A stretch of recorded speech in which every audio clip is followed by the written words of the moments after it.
கர்த்தருடைய பரிசுத்த நாமத்திற்கு மகிமை உண்டாவதாக. ஆண்டவராய் இயேசு கிறிஸ்துவின் விலையேற பெற்ற நாமத்தில் உங்கள் அனைவருக்கும் எங்களுடைய அன்பின் நல்வாழ்த்துக்களை மகிழ்ச்சியோடு தெரிவித்துக் கொள்கிறோம்.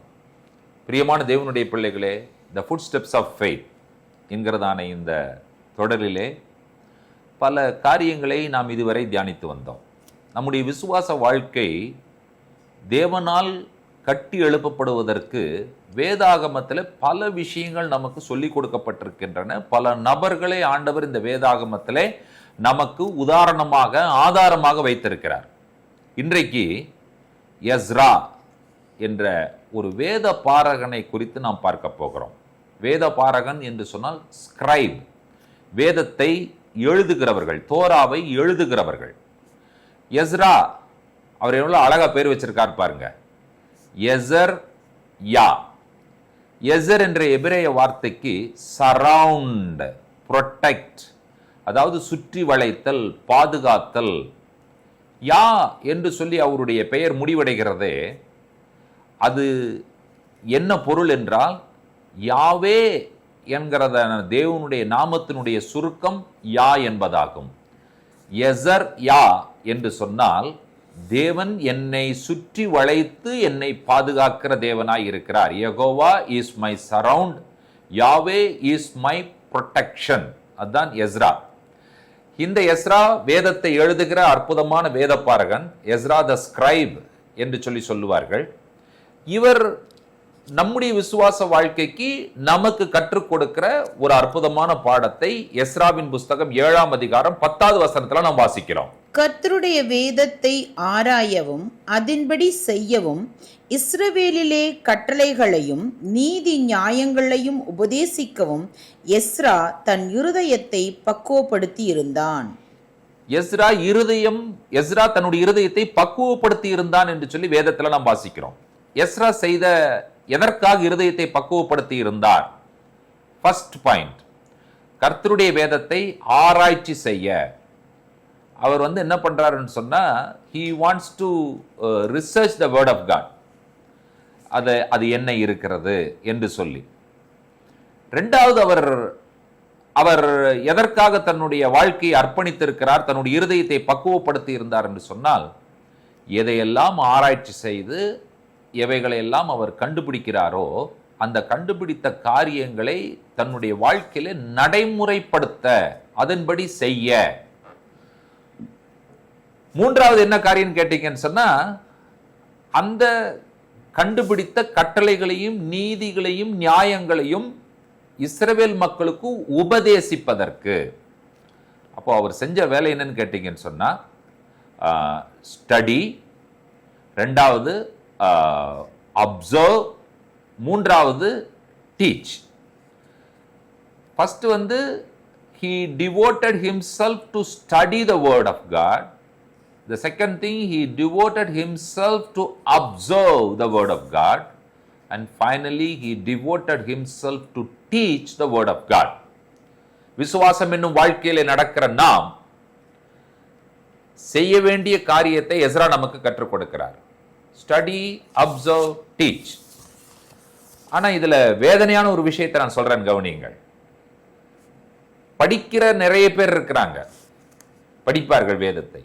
வேதத்தை எதற்காக படிப்பார்கள் என்று சொன்னால், வேதத்தை போதிப்பதற்காக படிப்பார்கள். ரெண்டாவது விஷயத்தை மிஸ் பண்ணிடுவாங்க. எது? அப்சர்வ் என்கிறதான விஷயத்தை. அப்சர்வ் என்று சொன்னால் அதன்படி செய்ய. எஸ்ரா எதை படித்தாரோ படித்ததின்படி செய்வதற்கு தன்னுடைய வாழ்க்கையை அர்ப்பணித்திருந்தார். இன்றைக்கு நம்ம படிக்கிறோம், அந்த அறிவுக்காக படிக்கிறோம், நாலெட்ஜை மண்டையில ஏத்திக்கிறோம். ஆனா நம்ம செய்யறது கிடையாது, அடுத்தவங்களுக்கு போய் இதை செய்யணும்னு சொல்லி சொல்றோம். இந்த ஃபெய்த் ஜேர்னில இன்றைக்கு ஒரு தீர்மானம் எடுங்கள். எஸ்ராவை போல என்னுடைய வாழ்க்கையை நான் அர்ப்பணிப்பேன். எஸ்ரா என்ன செய்தார்? கர்த்தருடைய நீதியையும் நியாயங்களையும் கட்டளைகளையும் ஆராய்ச்சி செய்வேன், படிப்பேன். இரண்டாவது என்ன சொன்னார்? படித்ததின்படி செய்வேன். அடுத்தது என்ன சொன்னார்? என்னுடைய வாழ்க்கை ஒரு போதனையாக மற்றவர்களுக்கு மாறும். நான் வாயிலிருந்து போதிப்பேன் என்று சொல்லி சொல்லவில்லை, என்னுடைய வாழ்க்கையிலிருந்து போதிப்பேன் என்று சொல்லி சொல்லுகிறார். வாயின் போதனை, வாழ்க்கையின் போதனை எது சிறந்தது என்று சொல்லி கேட்டால், வாழ்க்கையின் போதனை தான் மிகவும் சிறந்தது. பிள்ளைகள் அவர்களுடைய வாழ்க்கையில் நீங்க பார்த்தீங்கன்னு சொன்னா, பள்ளிக்கூடத்தில் போய் கற்கும் பொழுது ஆசிரியர்களுடைய வாயிலிருந்து கற்றுக்கொள்ளுகிறார்கள். ஆனால் பிள்ளைகள் வீட்டில் இருக்கும் பொழுது பெற்றோர்களுடைய வாழ்க்கையிலிருந்து கற்றுக்கொள்ளுகிறார்கள். ஆகையினால் தான் பெற்றோர்கள் என்றைக்குமே வீட்டிலே ஒரு மாதிரியான வாழ்க்கை வாழ்ந்தால்தான் பிள்ளைகள் அந்த மாதிரியின் வாழ்க்கையை பார்த்து கற்றுக்கொள்வார்கள் என்று சொல்லுவது. நமக்குள்ள எவ்வளோ விஷயங்கள் இருந்தாலும் பிள்ளைகளை நல்ல முறையில் வளர்க்க வேண்டிய ஒரு பொறுப்பு யாருடையது என்று சொன்னால் பெற்றோருடைய பொறுப்பாக இருக்கிறது. அவர்கள் எதை கற்றுக்கொள்ளுகிறார்கள்? நாம் செய்வதை பார்த்து அவர்கள் கற்றுக்கொள்ளுகிறவர்களாய் அவர்கள் இருக்கிறார்கள். பிரியமான தேவனுடைய பிள்ளைகளே, நாம் நம்முடைய விசுவாச வாழ்க்கை சாதாரண வாழ்க்கை அல்ல. இவ்வளவு கடினமான ஒரு பாதையை நாம் தேர்ந்தெடுத்திருக்கிறோம். இந்த கடினமான பாதையிலே நாம் அடிபிறழாமல் செல்ல வேண்டும் என்று சொன்னால் நமக்கு தேவையான ஒரே ஆதாரம் வேதம் மட்டுமே, தேவனுடைய வார்த்தை மட்டுமே. இந்த வார்த்தையை நாம் படிக்க வேண்டும். ரெண்டு விஷயம் இருக்கு, reading, studying. Many times we read the Bible, but we do not study the Bible. There is a vast difference between reading and studying. வேதத்தை வாசிப்பதற்கும் வேதத்தை படிப்பதற்கும் பெரிய வித்தியாசம் இருக்கு. இப்போ நியூஸ் சேனல்ல news வாசிக்கிறாங்க, they read, they don't study the news. அப்போ என்ன அர்த்தம்? ஸ்டடி என்று சொல்லுவதற்கும் வாசிப்பதற்கு வித்தியாசம் இருக்கு. சில சொல்லுவாங்க, இந்த வருஷத்துல ஒரு முறை நான் பைபிளை படிச்சு முடிச்சிடணும், 2 முறை பைபிளை படிச்சு முடிச்சிடணும். இது நீங்க வாசிச்சு முடிக்கிறீங்க, ஆனா அங்க என்ன இருக்கிறது என்று சொல்லி நிறைய பேருக்கு தெரியாது. வாசிக்க வேண்டுமே என்கிறதான காரியத்திற்காக வாசிக்கிறீர்கள். வாசிப்பது சரியா? சரிதான். ஆனால் வாசிப்பதோடு நிறுத்திவிடக்கூடாது, படிக்க வேண்டும், ஸ்டடி பண்ணணும். ஸ்டடி பண்றது எதற்காக? ஸ்டடி பண்ணும் பொழுது மட்டும் தான் நம்மால் என்ன செய்ய முடியும் என்று சொன்னால் அதன்படி நடக்க முடியும். வாசிக்கிறவர்களால் வேதத்தின்படி நடக்க முடியாது, படிக்கிறவர்களால் தான் வேதத்தின்படி நடப்பதற்கு முடியும். அவர்கள் அதை நடப்பதற்காக படிக்கிறார்கள். அடுத்தது, போதிக்கும் பொழுது நம்முடைய வாழ்க்கையிலிருந்து மக்களுக்கு போதிப்போம் என்று சொன்னால் நம்முடைய விசுவாச வாழ்க்கையும் கட்டப்படும். ஏதோ நாம் ஒருவர் மட்டுமே விசுவாசத்தோடு வாழ்கிறோம் என்பதல்ல, விசுவாச வாழ்க்கையோடு வாழ்கிறோம் என்பதல்ல.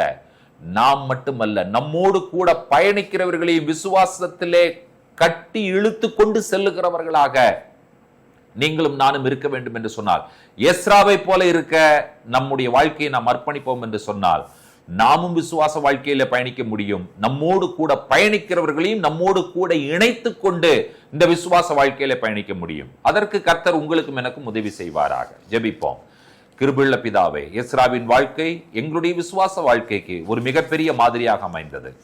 எஸ்ரா தன்னுடைய வாழ்க்கையிலே ஆண்டவரை விசுவாச வாழ்க்கையிலே வேதத்தை படிக்கவும் அதன்படி செய்யவும் கற்பிக்கவும் தன்னுடைய இருதயத்தை பக்குவப்படுத்தி இருந்ததை போல எங்களுடைய இருதயம் பக்குவப்படட்டும் ஆண்டவரே. வேதத்தை படிக்கிறவர்களாக அதன்படி செய்கிறவர்களாக, அது மட்டுமல்ல அதை மற்றவர்களுக்கு சொல்லிக் கொடுக்கிறவர்களாக நாங்கள் மாற கர்த்தர் எங்களுக்கு உதவி செய்வீராக.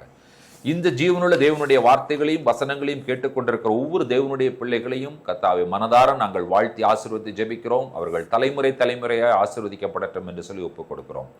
துதி கன மகிமைக்கே ஏறெடுக்கிறோம். இயேசு கிறிஸ்துவின் வல்லமுள்ள நாமத்தில் வேண்டிக் கொள்ளுகிறோம் பிதாவே. ஆமேன், ஆமேன். நம்முடைய கர்த்தராகிய இயேசு கிறிஸ்துவின் கிருபையும் பிதாவாகிய தேவனுடைய அன்பும் பரிசுத்த தேவாவியானவருடைய அன்யோன்ய ஐக்கியமும் சிநேகமும் நம்மனோடும் கூட கர்த்தருடைய வருகை பெருகிதம் நீடித்து நிலைத்திருப்பதாக. ஆமேன், ஆமேன். ஷலோம். கர்த்தர் தாமே நம்ம ஒருவனை நிறைவே ஆசீர்வதிப்பாராக.